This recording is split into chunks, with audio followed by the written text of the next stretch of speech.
This demonstrates the Hershey and Chase experiment. Hershey and Chase used radioactive sulfur and phosphorus to trace protein and DNA in bacteriophages infecting bacteria cells. They were testing which molecule actually entered the bacterial cells. Whichever molecule did was the one that carried the genetic information, because at this point it was known that bacteriophages infected bacteria cells inserted the genetic information into the bacteria cells. On the top is their first batch, in which phages were grown with radioactive sulfur, which is pink in this video. The sulfur only dyed the protein because only protein contains sulfur. On the bottom is their second batch, in which the phages were grown with radioactive phosphorus, which is blue in this video. The phosphorus only dyed the DNA because only nucleic acid contains phosphorus. In both batches, the phages are mixed with the bacteria, so the phages infect the bacteria, inserting their DNA into the bacteria cells. Then the mixture is blended to separate the phages from the bacteria.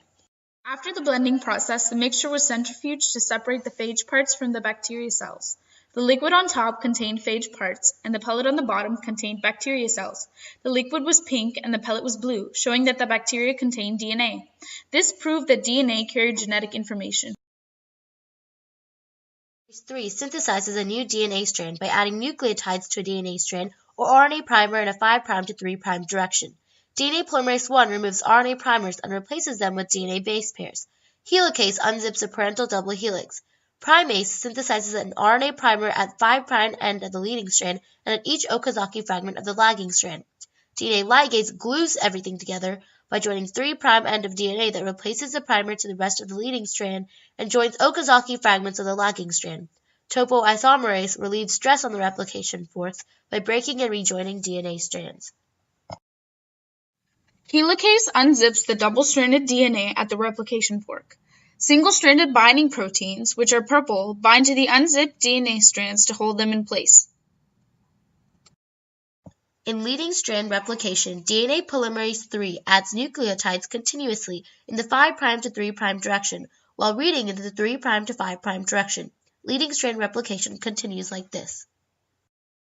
Lagging strand replication is a little more complicated. Because DNA polymerase 3 can only add nucleotides in the 5' to 3' direction, it must work away from the replication fork.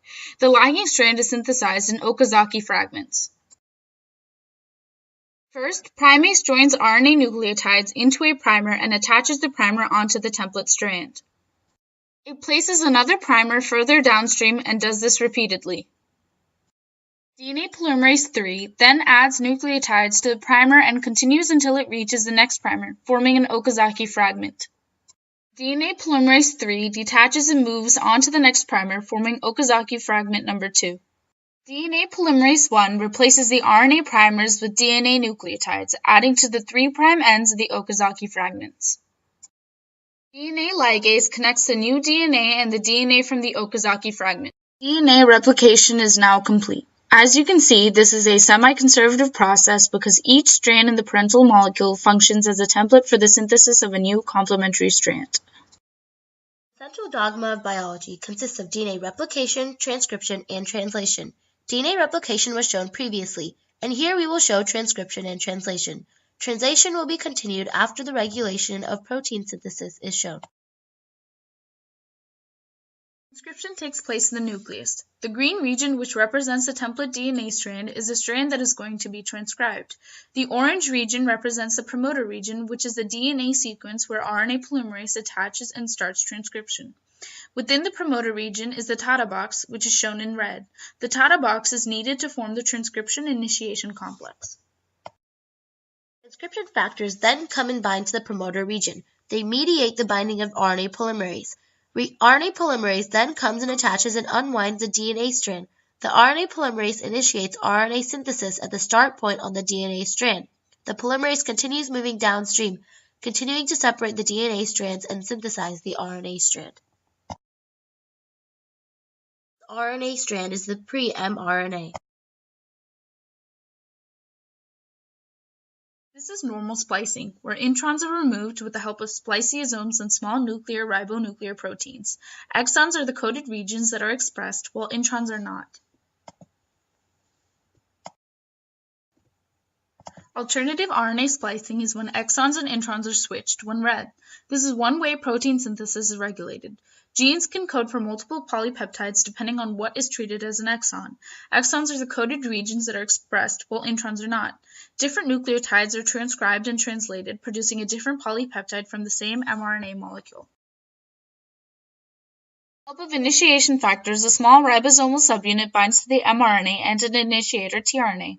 The small subunit reads the mRNA until it reaches the start codon, and the initiator tRNA binds to it. The start codon signals the start of translation.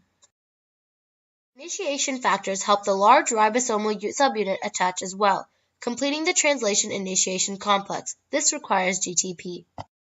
The initiator tRNA moves to the P site, and a tRNA molecule with a corresponding anticodon to the next codon moves into the A site. Recognition requires the hydrolysis of a GTP molecule. The initiator tRNA attaches its methionine amino acid to the ribosome before moving to the E site and exiting. The tRNA in the A site moves to the P site. It then attaches its amino acid to the methionine. Another tRNA enters into the A site, and the tRNA in the P site moves to the E site and exits. The tRNA in the A site moves into the P site and attaches its amino acid to the growing polypeptide chain. Each time a tRNA translocates, a GTP molecule is hydrolyzed. This process continues until the stop codon is reached. When the stop codon is reached, a release factor enters the A site. The release factor helps hydrolyze the last amino acid from the ribosome, freeing it from the ribosome. The ribosomal subunits and other components dissociate. Point mutations are mutations that only affect a single base pair of a gene. A well-known example of this mutation is sickle cell disease.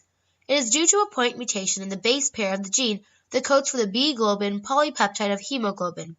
This leads to the production of an abnormal protein.